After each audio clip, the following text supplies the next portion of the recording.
მოგესალმებით, თქვენ უყურებთ რუბრიკას საუბრები ბიზნესსა და ევროკავშირზე, რომელიც BMG-სთან პარტნიორობით და შვედეთის დაფინანსებით მზადდება. მარტი ქალთათვია და ტრადიციულად ჩვენ ყოველ მარტს უძღვნით ქალებს, რომლებსაც საქართველოს მდგრად განვითარებაში განსაკუთრებული წვლილი შეაქვთ.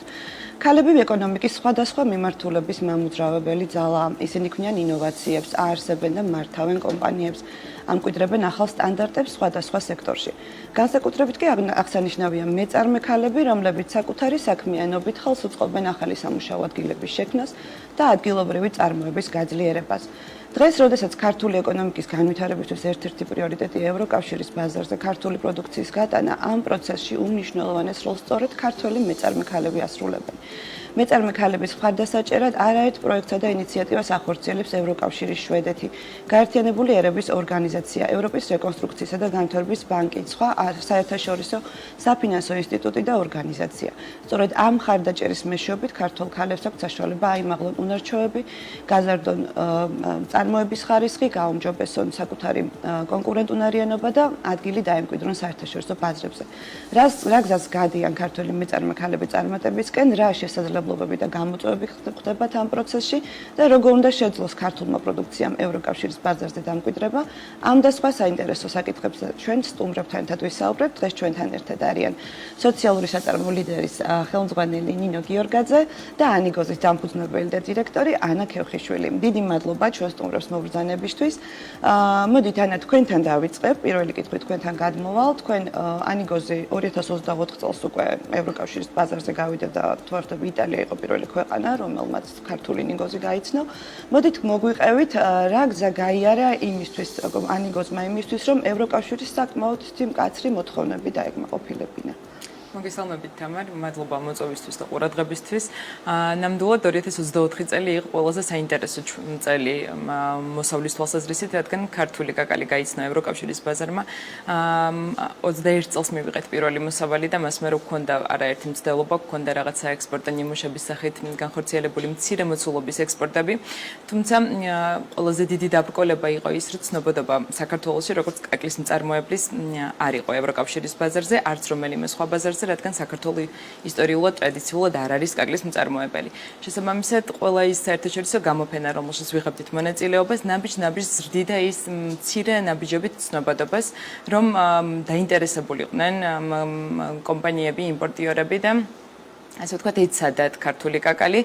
რა თქმა უნდა, დაგვეხმარა გარემოებები, არ იყო მარტივი, იმიტომ რომ ყოველთვის ახალი წარმოშობა არის გარკვეულ რისკებთან დაკავშირებული მყიდველებისთვის, რადგან ცნობადობა როგორც მომხმარებლებში არ არის, ისევე იმპორტიორებში არ იყო და მოხდა დეფიციტი. შარშანდელი წელი იყო ძალიან ხელშემწყობი ამ თვალსაზრისით, რომ ალტერნატიული ბაზრების ძებნა დაიწყეს. ასე ვთქვათ, თავი ვისახელეთ იმ თვალსაზრისით, რომ ხარისხობრივად ძალიან მაღალი ხარისხის პროდუქტი გავაგზავნეთ და ეხლა უკვე მოსავლის რაოდენობა თითქმის მიწურულია, მაგრამ ინტერესი კვლავ არის და რომ იყოს გაცილებით უფრო მეტი, შევძლებდით ევროკავშირის ბაზარზე დაექსპორტებას აუცილებლად. უფრო გაზდით თქვენ, მაგრამ სამომავლო გეგმებში ეს რა თქმა უნდა არის. ნინო, თქვენ უკვე არაერთ ქვეყანას გააცანით თქვენი პროდუქცია, მათ შორის საფრანგეთს, შვედეთს, გერმანიას. აი თქვენი გზა როგორი იყო ევროპელი საკმაოდ მომთხოვნი მომხმარებლის გულამდე, ასე ვთქვათ. დილომშვიდობისა, დიდი მადლობა მოწვევისათვის. დიდად არ განსხვავდება მაგათად ანას გამოცდილება, იმიტომ რომ ჩვენ სწორედ ნაბიჯ-ნაბიჯ დავიწყეთ საექსპორტო ბაზარზე შესვლა. ერთ-ერთი პირველი იყო სწორედ შვედეთი და ფონად გვაქვს სწორედ შვედეთის დროში და მათი დაფინანსებით და ხელშეწყობით არაერთი გამოფენაზე მიგვიღია მონაწილეობა, რა თქმა უნდა, ადგილობრივ სააგენტო აწარმოებს საქართველოში ასევე მხარდაჭერით და ჩვენ აღსანიშნავია, რომ არ ვაწარმოებთ არც ერთ ნედლეულს და არ გვაქვს არაფერი, რაც შეიძლება რომ ადგილობრივი წარმოება ჩვენს წარმოებაში, ადგილობრივი პროდუქტი ჩვენს წარმოებაში გამოვიყენოთ. ყველა თითოეული ნემსი და ძაფიც კი არის იმპორტირებული, რაც ქმნის ჩვენს პროდუქტს და ასე მოგვიწია გაცნობა და წარმოჩენა საკუთარი პროდუქციის ევროპის ბაზარზე და ვარწმუნებდით ევროპელ შემსყიდველებს, რომ ჩვენი პროდუქცია გამოარჩევს სხვადასხვა უპირატესობებით, გამოირჩევა სხვადასხვა უპირატესობებით და ასე დავიწყეთ ექსპორტი. ნამდვილად ინტერესი დღითი დღე მზარდია, იმიტომ რომ მიუხედავად იმისა, რომ ევროპაში არის ძალიან ბევრი სამკერვალო საწარმოები, ასევე ქსოვილის და ნედლეულის წარმოებელი ქარხნები, ქართულმა პროდუქციამ თავისი ნიშა დაიკავა და სხვათა შორის ჩვენ ვაწარმოებთ ბავშვის სამოსს, როგორც იცით და ბავშვის სამოსიც ითვლება დღემდე როგორც ერთ-ერთ ნიშურ პროდუქტად. ჩვენ გარკვეულწილად ჩვენი უპირატესობები მარტივად წარმოვაჩინეთ ევროპულ ბაზარზე, შევედით შვედეთში, საფრანგეთში 2022 წელს გავედით პირველად ექსპორტზე. არა მხოლოდ ევროპაში ჩვენ მოვსინჯეთ ასევე კორეის ბაზარი და განვახორციელეთ ერთი ექსპორტი, ასევე სომხეთში შევიტანეთ და ყოველთვის ვმუშაობთ როგორც ევროპულ, ასევე გასულ წელს დავიწყეთ აზიური ბაზრების შესწავლა და გსურს რომ იქაც გავიტანოთ, რადგან მგონია რომ დღევანდელი მოცემულობით კიდევ უფრო აქტუალური შეიძლება გახდეს აზიური ბაზარი, თუმცა ევროპა ნამდვილად არის უალტერნატივო, არის ყველაზე მსყიდველობით უნარიანი ბაზარი და ჩვენი ფოკუსიც ჯერ კიდევ რჩება ევროპულ ბაზარზე. რა თქმა უნდა და თქვენ ამ გზაზე აუცილებლად ალბათ შეხვდით გამოწვევებსაც და იქნება მოდით ისევ თქვენგან გავაგრძელოთ, აი რა გამოწვევები იყო ესეთი ყველაზე მნიშვნელოვანი ძირითადად რისი გადალახვაც მოგიწიათ და განსაკუთრებით მიმდინარე მოვლენების ფონზე თუ იყო ასეთი გამოწვევა და როგორ ცოტა ადრე პერიოდიდან რო დავიწყოთ, მთავარი გამოწვევა დღემდე რჩება ლოჯისტიკური პრობლემები, რომელიც აწუხებს ბიზნესს, განსაკუთრებით ევროპის მიმართულებით, ეს იყო ყოველთვის და დღესაც არის. არ არსებობს შერეული ტვირთები, არ გვაქვს საშუალება, რომ მცირე ზომის ტვირთები გავგზავნოთ ევროპაში მარტივად მოხდეს და რაღაც სხვადასხვა ბარიერი ამან არ გამოიწვევს და არ შეგვაფერხოს, თუმცა ვპოულობთ რთულად, მაგრამ მაინც ვიპოვეთ გარკვეული გზები. დღეს რა თქმა უნდა, უფრო კიდე მეტი გამოწვევის წინაშე დგას ბიზნესი, განსაკუთრებით ის ბიზნესი, რომელიც ორიენტირებული იყო ევროპულ ბაზარზე ექსპორტის ზრდით და მქონდა უამრავი მოლაპარაკებები, ჯერჯერობით ძალიან დაბნეულია ამ მიმართულებით დაბნეულები ვართ მეწარმეები და ველოდებით გეოპოლიტიკური სიტუაციის დამშვიდებას, ასევე გარკვევას, თუმცა ჯერჯერობით ძალიან აქტუალური არის ისევ ევროპაში ექსპორტი, იმიტომ რომ ჯერ კიდევ გვაქვს DCFTA, რაც მნიშვნელოვანი მონაპოვარია საქართველოსთვის და მნიშვნელოვანი ხელშეწყობა ბიზნესისათვის და ჯერჯერობით უნდა ვისარგებლოთ ამ შესაძლებლობით მაქსიმალურად. მადლობა ანა, თქვენი გადმოსახედიდან რა იყო გამოწვევები, ან ახლა რა გამოწვევები გაქვთ? ჩვენც ნამდვილად ძალიან დაგვეხმარა ეს თავისუფალი ვაჭრობა და ის შესაძლებლობა, რომ ასე ვთქვათ, ქართულის იმპორტისას ბევრ სხვა კაკლის მწარმოებელ ბაზართან შედარებით გვაქვს, ასე ვთქვათ, გადასახადების თვალსაზრისით პრივილეგია, უფრო ნაკლებია გადასახადი ქართულის ექსპორტის შემთხვევაში და ეს ძალიან მნიშვნელოვანი არის, იმიტომ რომ მცირე ფასში სხვაობასაც და მცირე გადასახადებში შეღავათსაც, როდესაც არის ასე ვთქვათ, საბითუმო რაოდენობებზე და არა საბოლოო თაროს პროდუქტზე საუბარი და ჩვენ ბალკ პროდუქტის მწარმოებლები ვართ. გადამწყვეტი მნიშვნელობა აქვს.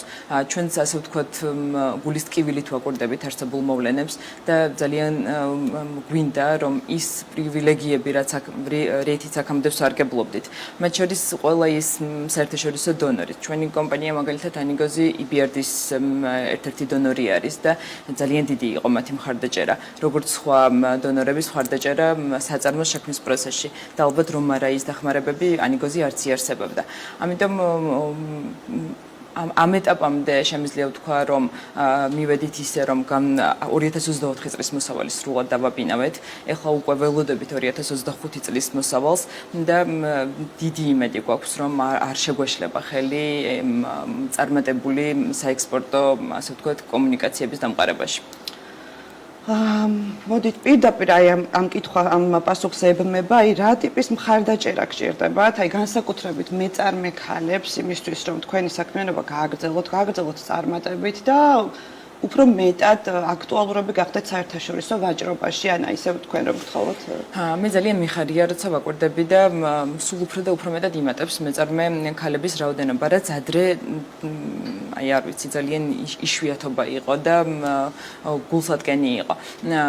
პირადად ჩემი გამოცდილება ის არის, რომ მე მეწარმედ ჩამოყალიბების პროცესში ძალიან ბევრი მხარდაჭერა მივიღე, ასე ვთქვათ, ყველგან დამატებითი რაღაცა ქულა ენიჭებოდა ჩემს პროექტს, იმიტომ რომ ქალი მეწარმეს განხორციელებული იყო და ეს უმნიშვნელოვანესია. ეს დიდი мотиваცია იყო ჩემთვის როგორც ქალი მეწარმესთვის და აუცილებელია ბევრი ვისაუბროთ ქალ მეწარმეებზე, ბევრი პროექტი იყოს, რომელიც დააპრიორიტეტებს ქალის გაკეთებულ ბიზნესს და ცალსახად იქნება мотиваცია, გაბედულობა გვაკლია, ძალიან ბევრი ქალი არის, რომელსაც ფანტასტიკური იდეები აქვს და ძალიან კარგ მეწარმედ შეუძლია ჩამოყალიბება, ფინანსებზე ხელმისაწვდომობა კვლავ რჩება ძალიან დიდ პრობლემად და აუცილებელია ამ საკითხზე მუშაობა, რომ ბევრად უფრო მარტივი გახდეს კარგი იდეის და კარგი პროექტის ხელში მჭერი ადამიანისთვის და ქალისთვის განახორციელოს ბიზნესი დაბრკოლებების გარეშე.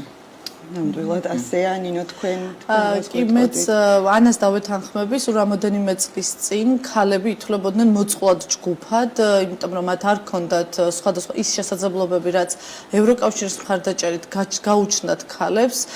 ქალი მეწარმეების უამრავი ხელშემწყობი პროგრამის მონაწილე ვარ პირადად, მათ შორის შვედეთის მთავრობის მიერ დაფინანსებული არაერთი პროექტი თუ გვისარგებლეთ და გავზარდეთ წარმოება, მივიღეთ მონაწილეობა სასწავლო ვიზიტებში და ძალიან მნიშვნელოვანი როლი აქვს ევროპულ ფონდებს, ევროკავშირს ჩვენი წარმოების და ჩვენი ბიზნესის განვითარებაში. პრინციპში ალბათ ერთადერთი მისი მხარდაჭერით ვართ დღეს ვინც ვართ და რაც ვართ და ერთი რაც მინდა დავამატო არის ის, რომ ქალები ქმნიან მნიშვნელოვან დოვლადს ქვეყნის ეკონომიკაში. ქალებს შეუძლიათ ბევრად მეტი ვიდრე მათ გონიათ, იმიტომ რომ შესაძლოა დაიწყებენ საქმიანობას, მიხვდებიან რომ მათი შესაძლებლობები არის ამოუწურავი და ბევრად მეტი ვიდრე საპირისპირო სქესის. ნამდვილად ასეა და ცოტა დრო გვჩება აუცილებლად ორივეს როგორც წარმატებულ მეწარმე ქალებს მინდა გთხოვოთ რა რჩევას მისცემდით დაამწყებ მეწარმე ქალებს, ვისაც ახლა სურს საკუთარი ძალების მოსინჯვა, აი განსაკუთრებით რას უნდა მიაქციონ ყურადღება, თუნდაც სტანდარტების კუთხით, მაგალითად თქვენ ნულოვანი ნარჩენების პრინციპით მუშაობთ, თქვენ სურსათის უნებლობა არის თქვენთვის პრიორიტეტი, აი რას ურჩევთ პირველ რიგში, მოკლედ რომ გვირჩიოთ. ძალიან მნიშვნელოვანია არსებული პროდუქტი კარგად იყოს, ყველამ თავისი პროდუქტი ძალიან კარგად იცოდეს და არ აქვს მნიშვნელობა ეს იქნება ევროკავშირის ბაზარი თუ რომელიმე სხვა ბაზარი, არსებულ ბაზარზე, ასე ვთქვათ, სამიზნე ბაზარზე მოთხოვნის შესწავლა არის ძალიან სწორი.